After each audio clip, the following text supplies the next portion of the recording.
When I started Woodwork for Humans a year and a half ago, the whole idea was a back-to-basics, ultra-simple approach. I had just gotten so tired of every project needing a dozen different complicated tools and all the fiddling around it took. So I got rid of all of it, and we did a bunch of really great projects using simple, affordable tools.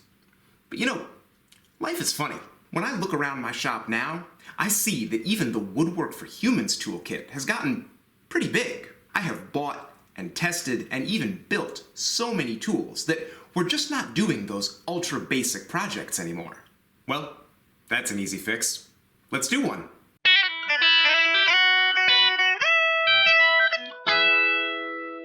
Today, we're going to make a pair of low Japanese sawhorses. These little work-holding aids are the perfect companion to a Japanese ryoba saw. Even without a bench or a vise, these little horses allow you to effectively rip and cross-cut lumber. If you don't mind kneeling on the floor, you can even use these as a little bench and do a surprising amount of work on them. These sawhorses are simple, so we can build them with very minimal tools. Of course, we need a tape measure and a pencil and stuff like that, but the actual work can get handled by 3 tools: a hatchet, a saw, and a carving knife.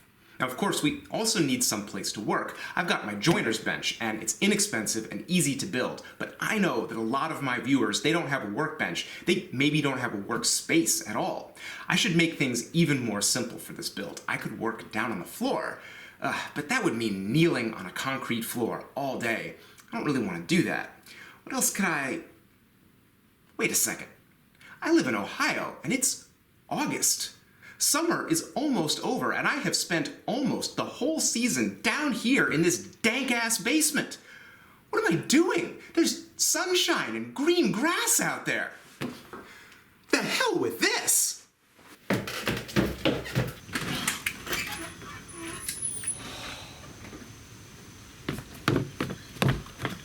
This is so much better.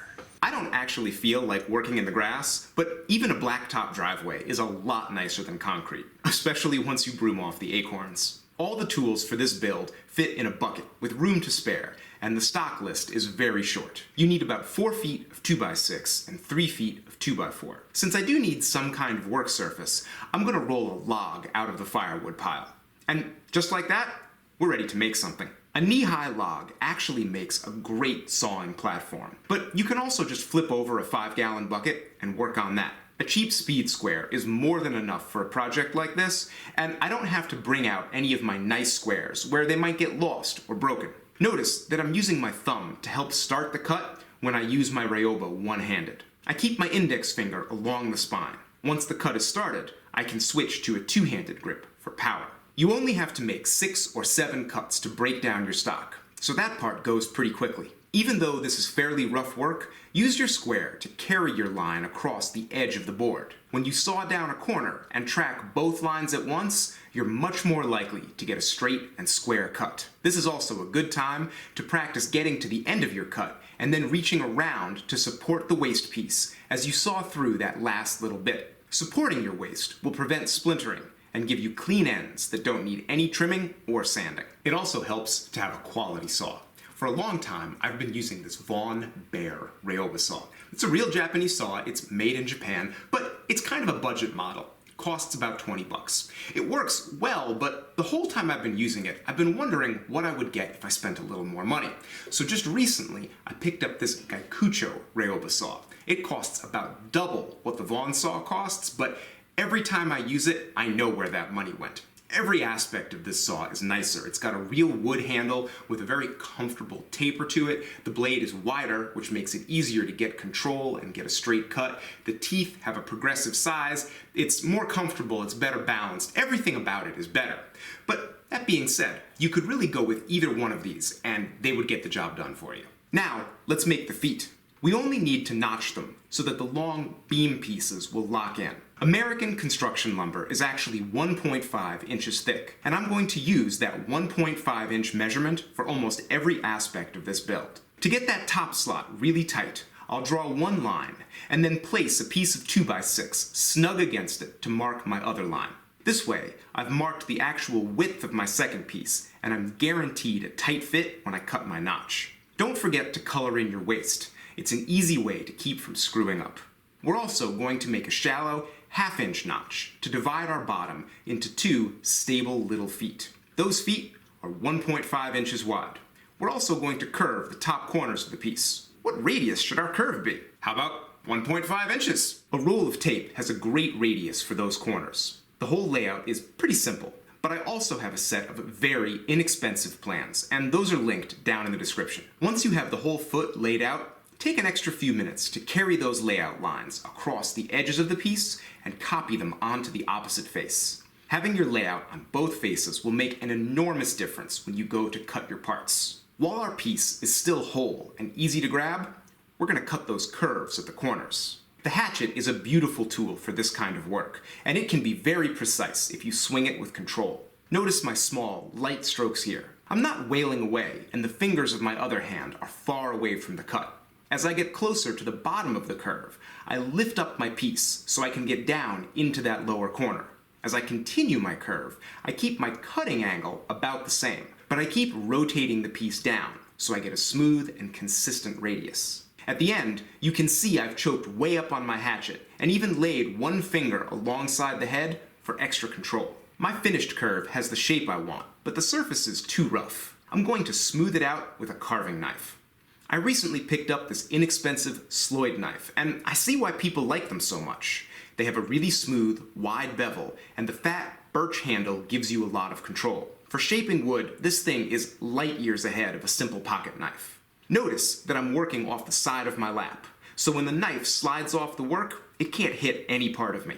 Another good technique is to brace both the piece and the knife against your body, and then move the two apart in a kind of scissoring motion. This approach gives you a lot of power, but because my right arm is braced against my body, there's nowhere for the knife to go, and it stops as soon as it's off the work. Just using the knife gives me a much smoother surface than the hatchet, but I can also use a shop-made sanding stick to really fair out that curve. It only takes a few minutes to get both curves cut and smoothed out. Now, I want to take out this long notch in the bottom of the foot. It's pretty easy to stand on the block and cross-cut my vertical lines. But now that's done, I've got to get out the waist in between those lines. This would be a great time to have a chisel, but believe it or not, we're going to use our hatchet, just like a chisel.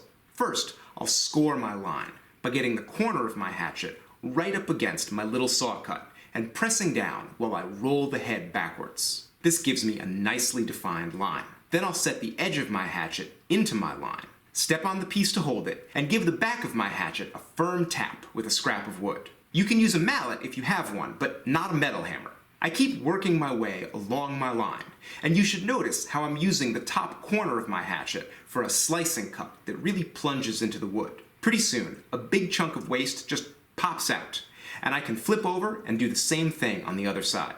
My second piece of waste pops free even more easily.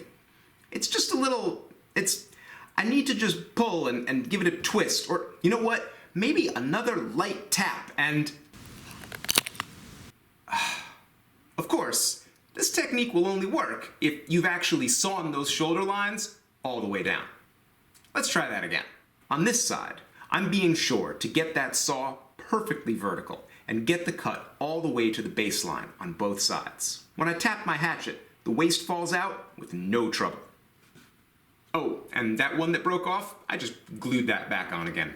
No need to remake the whole piece. If the inside of your long notch is a little ragged, you can use either the hatchet or the knife to clean it up. No one's going to see it. This kind of detail work is great practice. The last thing we need to do is this deep notch at the top of the foot. Honestly, this one's really easy. I'll saw down my shoulder lines, being extra careful to get the saw perpendicular and go all the way to my baselines. I don't need to learn that lesson again. When the saw cuts are made, I just put the piece up on some spacer blocks, flip my hatchet over, and the waist just pops out. Piece of cake. I know, you think I got lucky on that one. Let's do it again. Set up, and another clean break. It really is that easy. You can use a knife to clean up the bottom of your notch. It's the perfect tool for such close work. Your notch will probably be too tight to fit the beam at first, but your sanding stick is the perfect flat tool to slowly widen things until your beam just slides on. You really want a tight fit here, so go slowly. With all 4 feet done, You just need to do the two beams, and they're much simpler. Trace a rounded corner and chop it off just like we did before. Then, I've sawn a little notch into the bottom of my beam. This will lock the beam into the foot and keep everything from sliding. A few whacks with the back of my hatchet, and the waste comes right out. Assembly is just a matter of sliding the pieces together, and then you're done. They're just dry fit, but let's do a quick strength test anyway. Well, they'll hold me, so they're pretty strong.